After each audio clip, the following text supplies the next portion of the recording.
So hello friends, this is Arpit Jain and this is my first video, and from today onwards I am going to teach you English. So there is a structure. There is a structure: subject plus helping verb plus main verb plus object. So guys, this is the structure. By following this structure you can make any kind of sentence. ये एक structure है. इसी structure को follow करके आप basic से लेकर advance तक के सारे सेंटेंस इंग्लिश के फ्रेम कर सकते हैं. सो हम इसे देखने वाले हैं.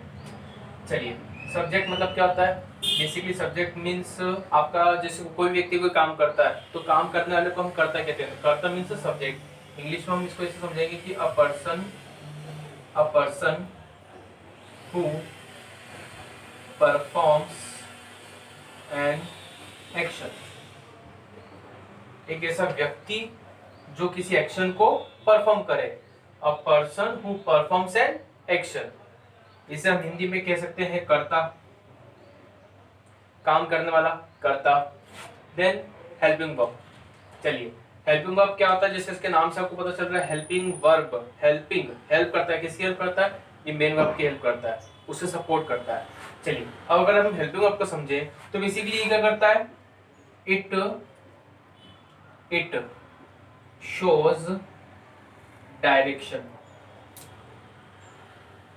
ये आपको एक डायरेक्शन शो करता है. डायरेक्शन मीन्स दिशा. तो यहाँ पे हमने ये डायरेक्शन क्यों लिखा, दिशा क्यों लिखा है? क्योंकि ये आपको गाइड करता है.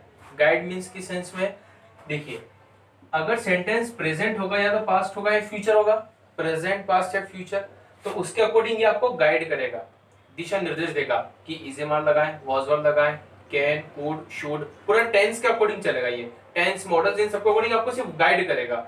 इसलिए हमने यहाँ पे लिखा direction. It shows direction. Okay. Then main verb, मुख्य क्रिया. Main verb, action words.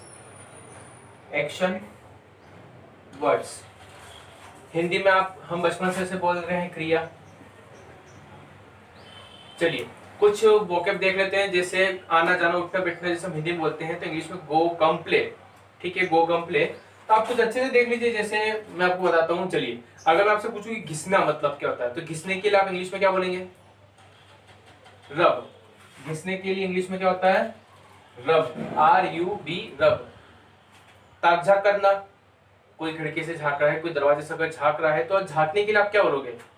चलिए, इसके लिए क्या आ जाता है? पीप. उसके लिए क्या आएगा? पीप. चलिए नेक्स्ट, अगर जैसे छिलना, आलू छिलना, तो छिलने के लिए आप इंग्लिश में क्या बोलेंगे? पील. उसके लिए आप क्या बोलेंगे? पील. ओटी, जैसे मैंने आपसे कहा कि डांटना, स्कॉल्ड, चिल्लाना, शाउट, पढ़ाना, टीच, सीखना, लर्न. तो ऐसी बहुत सारी वोकैब है जो हम डेली देखेंगे. चलिए, अब last finally we have object. ये ऑब्जेक्ट समझना बहुत जरूरी है. देखिए, एक तो देखिए दो चीज होगी ऑब्जेक्ट में, या तो कोई नॉन लिविंग थिंग भी हो सकती है ऑब्जेक्ट, या कोई पर्सन. नॉन लिविंग थिंग मतलब book, fan, tubelight, mobile, camera. ठीक है ना, ये सब चीज हो गई. पर अगर हम किसी पर्सन की बात करें, पर्सन में कोई भी हो सकता है. एग्जांपल देखिएगा, आप सोच रहे होंगे कि पर्सन कैसे ऑब्जेक्ट हो सकता है. जैसे वह खाना खा रहा है, जैसे मैंने आपको एक सेंटेंस दिया, वह खाना खा रहा है. इस सेंटेंस में खाना कौन खा रहा है? वह एक व्यक्ति है, तो वो हमारा सब्जेक्ट हो जाएगा, क्योंकि काम करने वाला. काम करने वाला कौन होता है? कर्ता. तो वह खाना खा रहा है, तो ये सेंटेंस हो गया.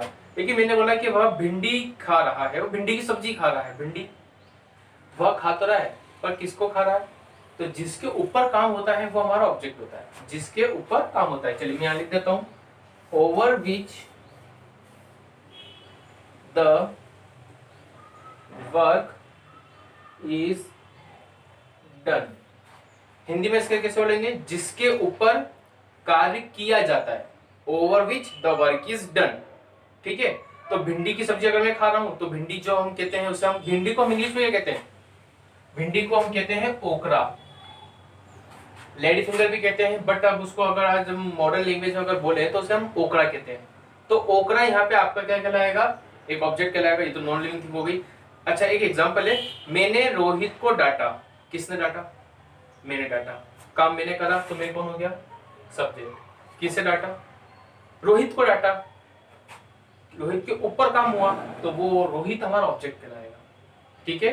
रोहित यहाँ ऑब्जेक्ट हो जाएगा। पापा ने रोहित को, चलो हम रोहित की बात करें तो पापा ने रोहित को डांटा। किसने डांटा? काम किसने करा? पापा ने। पापा हमारे सब्जेक्ट होगा। किसको डांटा? रोहित को। पापा ने रोहित को चाटा मारा। चाटा किससे मारा? रोहित को मारा। काम किसके ऊपर हुआ है? रोहित के ऊपर। तो वो हमारा ऑब्जेक्ट हो गया। तो जिसके ऊपर काम हो रहा है वो हमारा ऑब्जेक्ट है। Subject, helping verb, main verb, object. ठीक है ना?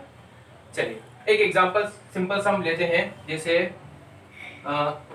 जैसे हमने कहा can play football. He can play football, ये हमारा नॉर्मल सेंटेंस है। अब आप इससे जैसे हम समझ सकते हैं, बेसिक इंग्लिश इतनी कोई भी समझ जाता है कि वह फुटबॉल खेल सकता है। ये नॉर्मल सेंटेंस है। अगर आप इसको मेरे स्ट्रक्चर से अगर आप टैली करेंगे तो क्या ये वही स्ट्रक्चर को फॉलो कर रहा है? एक बार देख लें। ही कैन प्ले फुटबॉल, सबसे पहले हमने लिखा ही, वह फुटबॉल खेल सकता है, तो वह मतलब सब्जेक्ट। आपका फुटबॉल कौन खेल रहा है? ये खेल रहा है ही, ये हमारा कौन हो गया? सब्जेक्ट। वह फुटबॉल खेल सकता है, कोई भी काम कर सकता है। सकता है के लिए हमें गाइड कर रहा है कि ये रूल कौन सा है, सकता है का एबिलिटी शो कर रहा है। तो हमने कहा था ये हमें गाइड करता है कहीं ना कहीं डायरेक्शन, इसलिए मैंने यहाँ डायरेक्शन लिखा था। तो आपका ये कैन कौन हो जाएगा? Helping verb. ठीक है। प्ले कोई काम होना, आना जाना, उठना बैठना, खेलना, ये हमारा ये एक्शन को फॉलो कर रहा है। यहाँ पर एक्शन भी आ गया। फुटबॉल एक ऑब्जेक्ट है, ये बात तो आप वैसे जानते हैं कि ये ऑब्जेक्ट है, तो ये हमारा, तो ये आपका प्रूव हो गया कि यहाँ पे हमारे स्ट्रक्चर को फॉलो कर रहा है। ठीक है। अब मैं एक अगला सेंटेंस लिखता हूं जिसमें किसी पर्सन को हम ऑब्जेक्ट लेते हैं। ठीक है। एग्जाम्पल, मोहित ने मुझे चाटा मारा। काम किसने करा? मोहित ने। तो मोहित कौन हो जाएगा? सब्जेक्ट। और अगर मोहित सब्जेक्ट है तो वो सबसे पहले आएगा। तो मोहित, हमने लिखा मोहित। अब आगे जाके मैं आपको ये रूल में बताऊंगा, ये टेंस और मॉडल्स में है कि कहीं पे हेल्पिंग वर्ब आता है, कहीं पे नहीं आता, वो हम आगे देखेंगे अगली वीडियो में। चलिए, मोहित ने क्या कहा था मैंने? मोहित ने, भूल गया, सॉरी आई फॉरगॉट। मोहित ने रोहित को चाटा मारा, हम ऐसा समझ लेते हैं। तो मोहित, चाटा मारना स्लैप होता है, तो SLAPPED, ये PPED से सेकंड फॉर्म में बन गया। तो मोहित स्लैप्ड, मोहित ने चाटा मारा। किसको? अगर मान लो रोहित को चाटा मारा तो काम किसके ऊपर हुआ? रोहित के ऊपर। तो मैं रोहित लिख दूंगा। तो मोहित स्लैप्ड रोहित। हो सकता है मैं बोल रहा कि मोहित ने मुझे चाटा मारा, तो मोहित स्लैप्ड मी। काम किसके ऊपर हो रहा है? मी। तो बेसिकली मैं बस ये कहना चाह रहा हूँ, आप ऐसा मत सोचना कि ऑब्जेक्ट मतलब कोई नॉन लिविंग थिंग ही होती है। हमारे ये स्ट्रक्चर होता है, इसमें हमारा ऑब्जेक्ट कोई पर्सन भी हो सकता है। ठीक है ना? चलिए, एक तो ये हो गया। चलिए अब आगे देखिएगा। बेसिकली ये स्ट्रक्चर हो गया। मैंने आपसे इनिशियली कहा था कि कोई सा भी सेंटेंस हो, बेसिक से लेके एडवांस तक का, यही स्ट्रक्चर है जो आपको फॉलो करना है। This is the only structure which you have to follow to make any kind of sentence. ठीक है। चलिए, तो इसकी अगली वीडियो में हम इसका अगला पार्ट देखेंगे। चलिए, okay, I hope you guys like that video. चलिए, थैंक यू गाइज।